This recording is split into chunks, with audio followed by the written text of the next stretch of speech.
श्री वाराही अष्टोत्तरशतनामावली।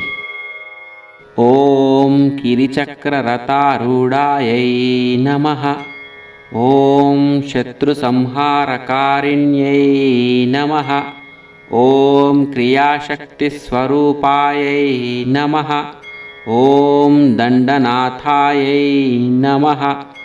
ॐ महोज्ज्वलायै नमः। ॐ हलायुधायै नमः। ॐ हर्षधात्रै नमः। ॐ हलनिर्भिन्नशात्रवायै नमः। ॐ भक्तार्तितापशमन्यै नमः। ॐ मुसलायुधशोभिन्यै नमः। ॐ कुर्वन्त्यै नमः। ॐ कारयन्त्यै नमः। ॐ